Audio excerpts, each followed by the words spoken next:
Hi guys, it's Miss Carmella. I hope you guys are all doing well. We totally miss you here at school. And so we're going to try to read as many books to you and do activities for you that you can do at home. Bunny Trouble by Hans Wilhelm. Bunny Trouble.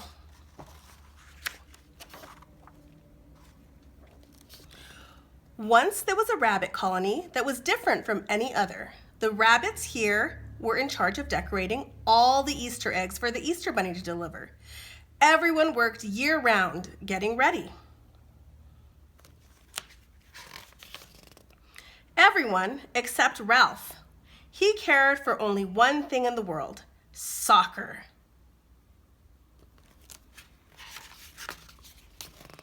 It worried his mother and father.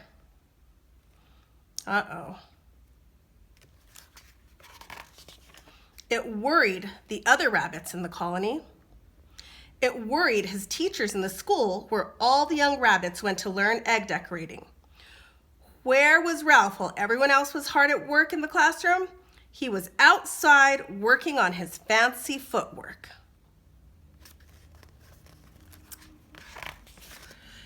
It worried his sister Lisa, especially when he ruined her birthday party.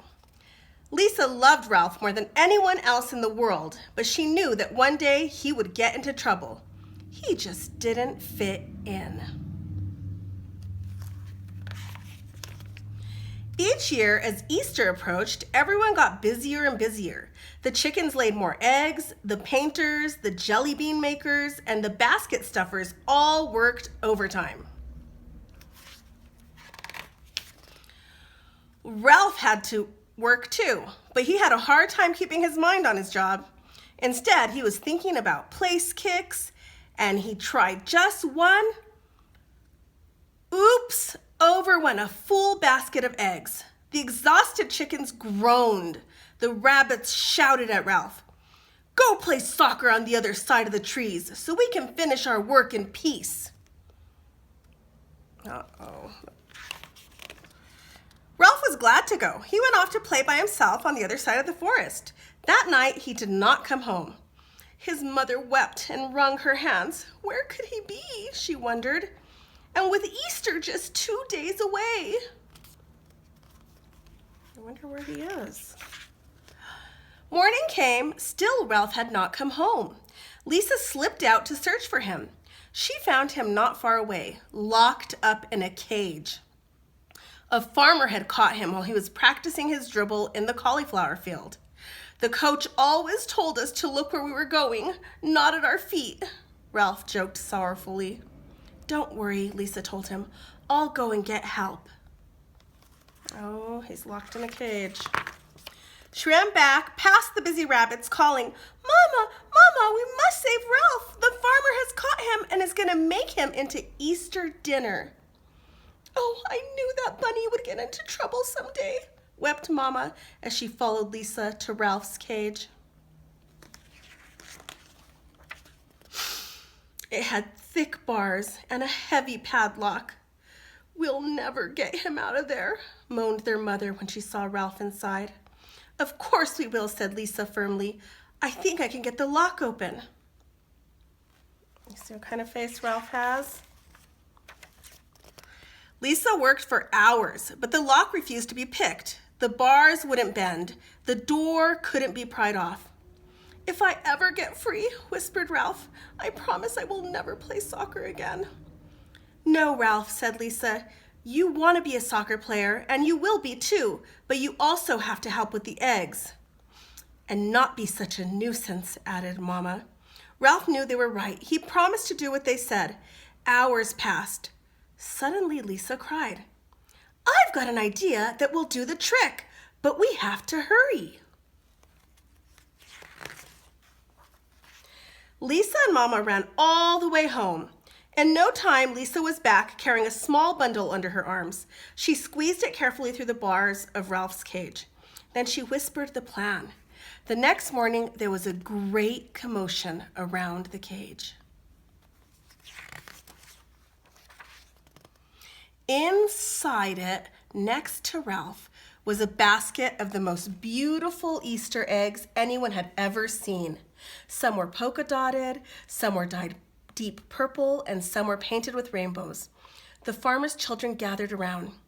"He must be the Easter bunny," they exclaimed with wonder. "How else could he have gotten those eggs?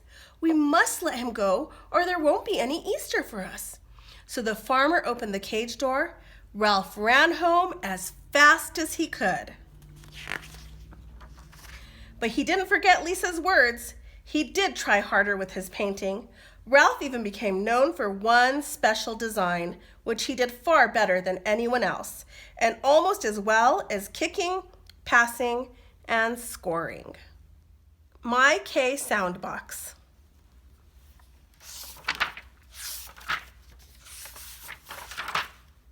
My K Soundbox. Little K had a box. "I will find things that begin with my K sound," he said. "I will put them into my sound box. But first, I will be a king." So he dressed up as a king. Then little K went for a walk. He found a koala. Did he put the koala in his box? He did. Next, little K found kingbirds. Did he put the kingbirds into his box? He did. Then little K found a kitty. "Kitty, kitty," he called. Lots and lots of kittens came from everywhere. Let's count them.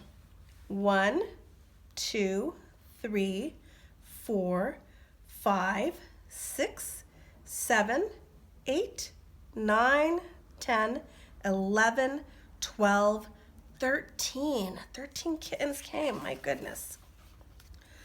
Little K tried to put the kittens into the box, but the kingbirds did not like that. Do you know why?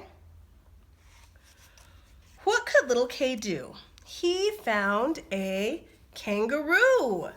The kangaroo had a big pocket. Little K put all the kittens into the pocket. "A king can do anything," said little K. So he played the kettle drum, then he put it into the box. Next, he looked through a kaleidoscope. Here's what he saw. He put the kaleidoscope into the box too. Then little K found kites. Lots and lots of kites. "I will fly a kite," he said. But the wind blew the kite away. The kingbirds flew after the kite. The kittens kicked the kangaroo.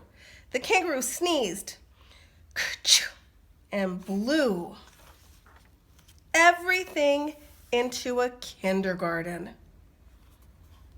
That's where most of you are going to go next year, to kindergarten. My, what fun the children had. So I'm going to say a word, and then after I say it, I want you to repeat it. Kiss. Katydid. Keg. Ketchup. Kettle. Key. Kitchen. Kid.